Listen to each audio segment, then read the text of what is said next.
Olá pessoal, bem-vindos para mais uma aula de resolução de questão do Enem, do projeto Partiu Enem.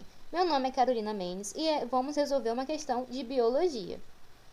Essa é a questão 228 de 2014.1 do Enem. Vamos ler. Na década de 90, células do cordão umbilical de recém-nascidos humanos começaram a ser guardadas por criopreservação, uma vez que apresentam alto potencial terapêutico em consequência de suas características peculiares. O poder terapêutico dessas células baseia-se em sua capacidade de... E aqui nós temos as alternativas. Letra A, multiplicação lenta. B, comunicação entre células. C, adesão a diferentes tecidos. D, diferenciação em células especializadas. Ou E, reconhecimento de células semelhantes. Bom, para a gente conseguir responder essa questão, vamos dar uma relembrada em assuntos relacionados à histologia. Histologia é o estudo do conjunto de células que formam os tecidos do nosso corpo. E vamos falar especificamente das células-tronco. Então, o que são células-tronco?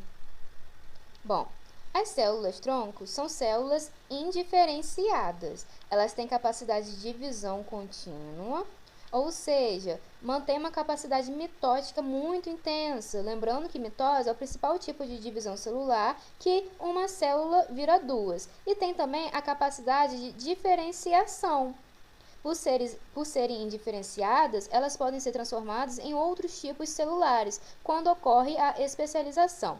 Ou seja, são células indiferenciadas, não têm capacidade de fazer as outras coisas que as outras células diferenciadas fazem, não assumiram uma função ainda dentro de um organismo adulto como o nosso. Como exemplo, as células do tecido nervoso, do tecido sanguíneo, do tecido epitelial. Então, as células-tronco são importantes para o organismo, pois garante o desenvolvimento e a renovação de células ao longo da vida.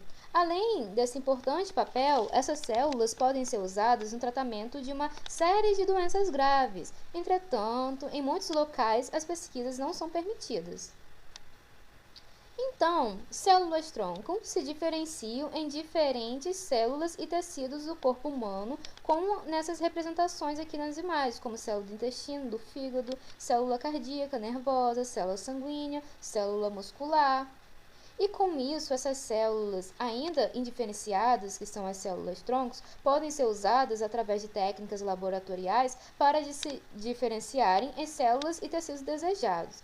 Como as células-tronco embrionárias podem tornar-se qualquer célula do corpo, a sua utilização poderia, na teoria, curar qualquer doença que causa degeneração de tecidos. Muitas pesquisas sugerem, por exemplo, que essas células são benéficas no tratamento de Parkinson, diabetes e doenças neurológicas. Entretanto, muitos estudos ainda devem ser realizados.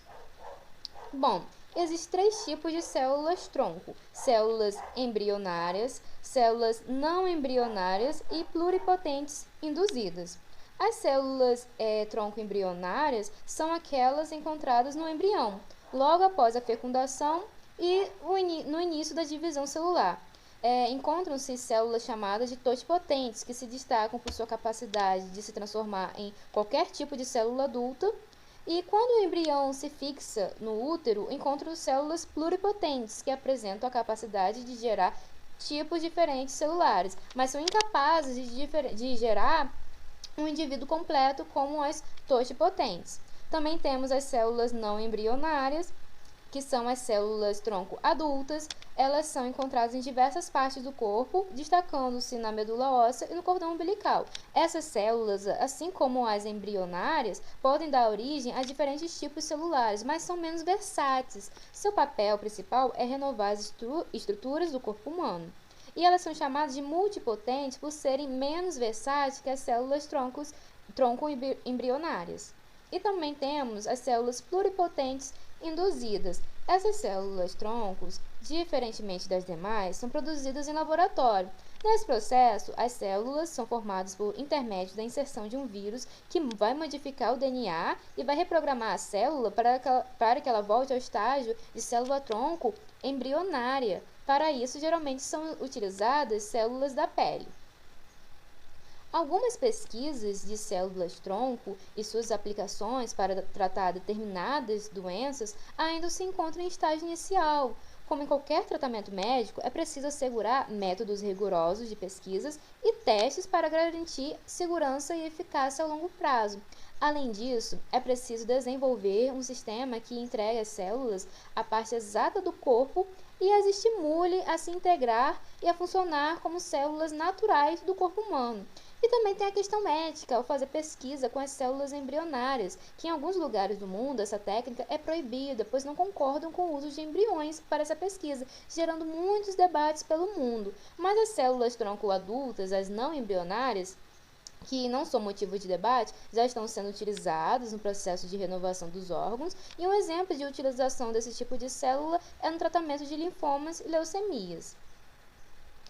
Agora que já relembramos do assunto, vamos reler a questão e responder. Vamos reler. Na década de 1990, células do cordão umbilical de recém-nascidos humanos começaram a ser guardadas por criopreservação, uma vez que apresentam alto potencial terapêutico em consequência de suas características peculiares. O poder terapêutico dessas células baseia-se em sua capacidade de... a terapia celular consiste na substituição de células doentes por células saudáveis e é um dos potenciais usos das células-tronco no combate a doenças. Vamos ler aqui as opções. Letra A, multiplicação lenta. A letra A não é, pois as células-tronco não têm multiplicação lenta, pois elas são indiferenciadas e multiplicam-se em grande velocidade. Imagine que o embrião está em constante desenvolvimento. Então, essas células não possuem multiplicação lenta, assim como nossos tecidos, que em maior parte sempre estão regenerando. Então, a multiplicação não pode ser lenta. Letra B. Comunicação entre células. A letra B não é correta, pois a comunicação pode até existir, mas isso não garante a grande eficiência terapêutica dessas células-tronco. Letra C. Adesão a diferentes tecidos.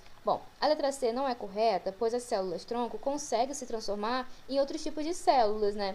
E aí sim se aderir a outros tecidos, mas a grande capacidade terapêutica não tem a ver com a capacidade de adesão. Então, essa alternativa não é a mais correta, por mais que depois da diferenciação as células se aderem ao tecido. Vamos ler a letra D. Diferenciação em células especializadas. Sim, a letra D é a correta. As células do cordão umbilical dos recém-nascidos ainda não estão diferenciadas e são chamadas de células-tronco. Elas têm alta capacidade de divisão e de se diferenciar em qualquer uma célula de qualquer tecido, podendo se especializar em uma célula específica. As células-tronco podem ser utilizadas para reconstruir tecidos adultos. E essa técnica, pegam essas células-tronco e são guardadas através de congelamento. Mas claro que com uma temperatura e local especializado para isso. E a letra E, reconhecimento de células semelhantes. Essa opção não tem muito a ver, pois não é uma função das células-tronco para gerar essa grande capacidade terapêutica. Então, a nossa resposta correta é a letra D.